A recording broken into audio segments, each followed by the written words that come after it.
This Filipino grammar lesson is about the third set of Tagalog personal pronouns called the SA group. SA pronouns take on different meanings in English, so we will study them according to their four known functions in sentences. But first, let's find out what are these Filipino pronouns that comprise the SA group.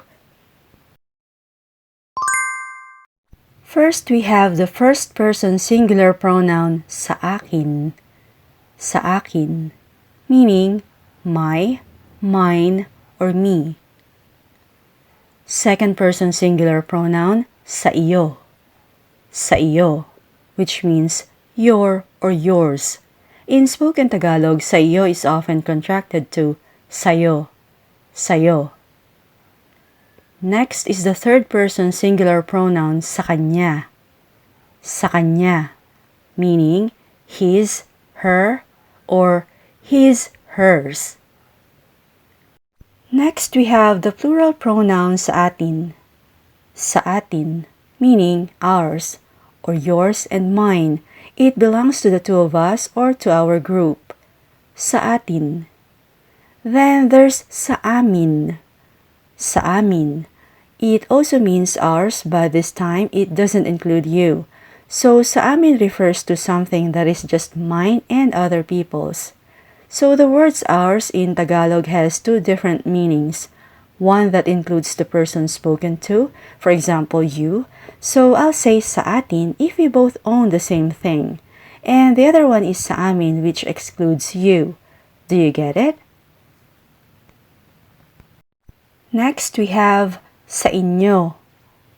Sa inyo, which is the plural form of your and yours. Sa inyo. And the last one is sa kanila. Sa kanila, meaning their and theirs.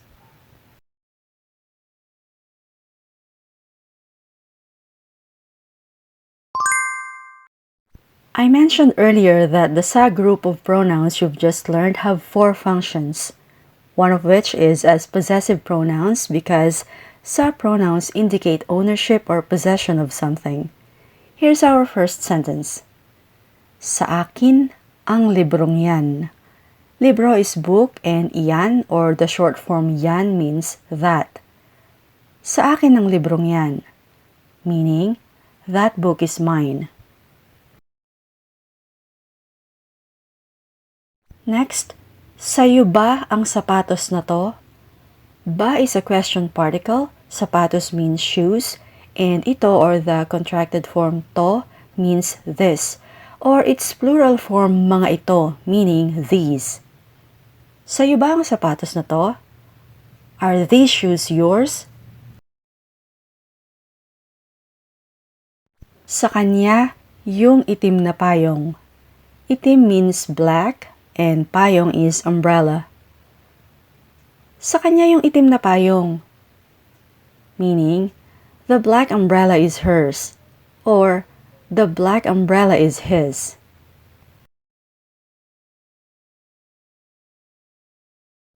Puti ang aso nila, brown ang sa atin.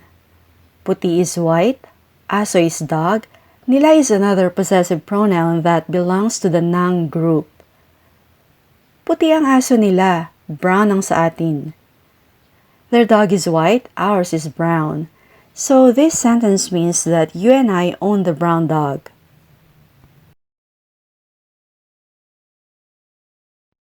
Next, hindi sa amin ang bolang ito. Hindi means not and bola is ball. Hindi sa amin ang bolang to. This ball is not ours. With the pronoun sa amin, this sentence doesn't talk about you because it means the ball belongs to me and another person. Tingin ko, sa inyo to. The phrase tingin ko means I think or in my opinion. Tingin ko sa inyo to, meaning I think this is yours.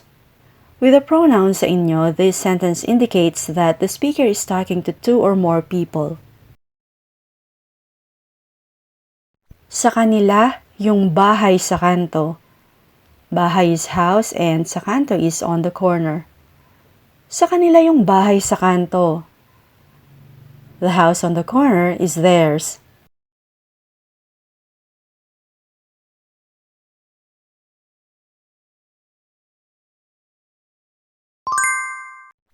The next function of SA pronouns is expressing the location of something. It's equivalent to saying that something is with you, with me, with him, with her, with us, or with them. In Tagalog, we use the word nasa instead of just sa because the preposition nasa is a location indicator and it always answers the question word nasaan or where. Example 1. Nasa akin ang pangginaw mo. Pangginaw is sweater and mo is another personal pronoun which belongs to the noun group.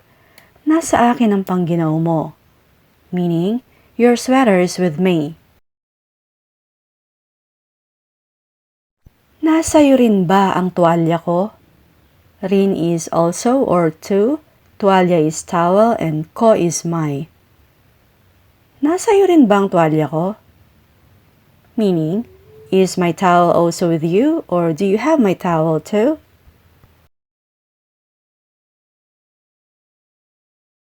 Nasa kanya ang laptop mo. Nasa kanya ang laptop mo. Your laptop is with him or your laptop is with her.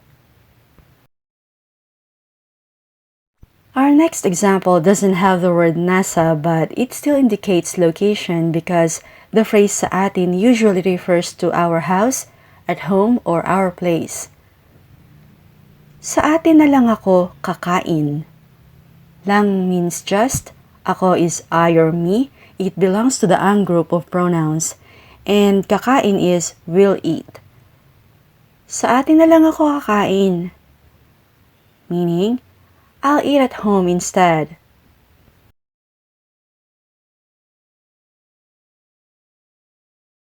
May inuman sa amin mamaya. May means there is, inuman is a drinking session, and mamaya is later. May inuman sa amin mamaya. There's a drinking session at our place later.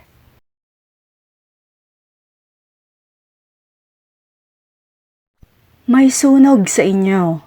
Sunog is fire. May sunog sa inyo. There's a fire in your area. Sa kanila ako, nakatira pansamantala. Nakatira is staying or residing. Pansamantala means for the time being or temporarily. Sa kanila ako nakatira pansamantala. Meaning, I'm staying at their place for the time being.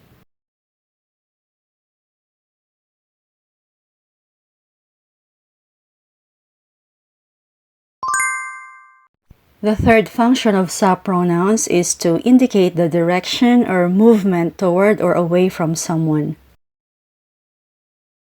Example 1. Naibalik mo na ba sa akin yung stapler ko? Naibalik means was able to return. Naibalik mo na ba sa akin yung stapler ko? Meaning, have you returned my stapler? Ibinigay ko na yon sa'yo, di ba? Ibinigay is gave, na is already, yon means it, and di ba is a Tagalog question tag which means didn't I in this sentence. Ibinigay ko na yon sa'yo, di ba? I already gave it to you, didn't I?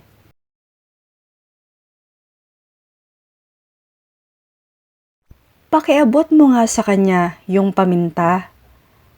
Pakiabot is please pass and paminta is pepper. Pakiabot mo nga sa kanya yung paminta. Please pass him the pepper. Itinago ni John sa atin yung ice cream. Itinago means kept or hid. Itinago ni John sa atin yung ice cream. John hid ice cream from us. Itinanong niya sa amin kung nasaan ka. Itinanong is asked, nasaan is where, and ka is you. Itinanong niya sa amin kung nasaan ka. He asked us where you were. Pupunta kami sa inyo sa linggo. Pupunta means we'll go and sa linggo is on Sunday. Pupunta kami sa inyo sa linggo. We're going to your place on Sunday.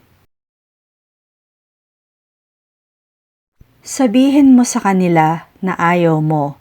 Sabihin is to tell and ayaw is dislike or do not like. Sabihin mo sa kanila na ayaw mo. Tell them that you don't want to.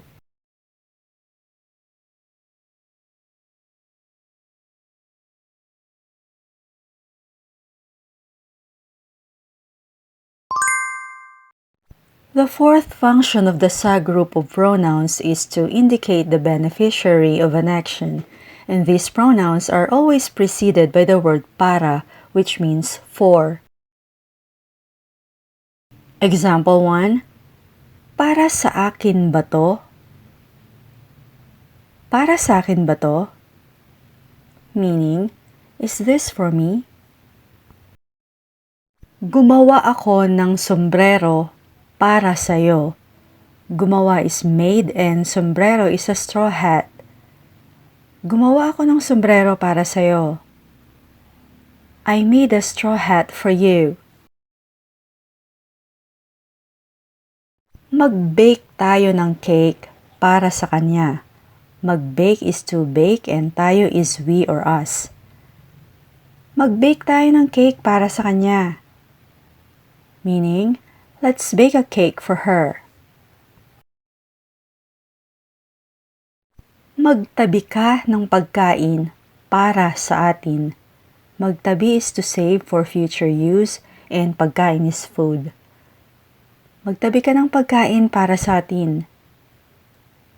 Save some food for us.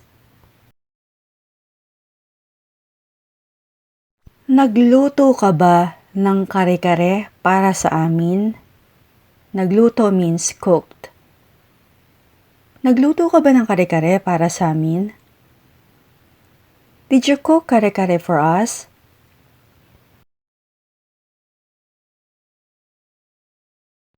Kunin mo to, para sa inyo to. Kunin is to take or to get something. Kunin mo to, para sa inyo to.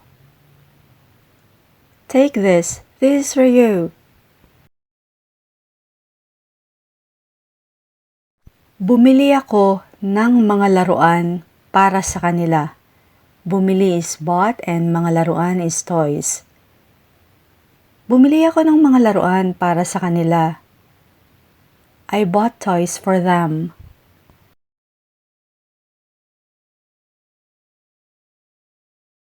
Well, that's all for this Tagalog grammar lesson. If you find this useful, kindly hit the like button and please subscribe for more Filipino tutorials. Maraming salamat po.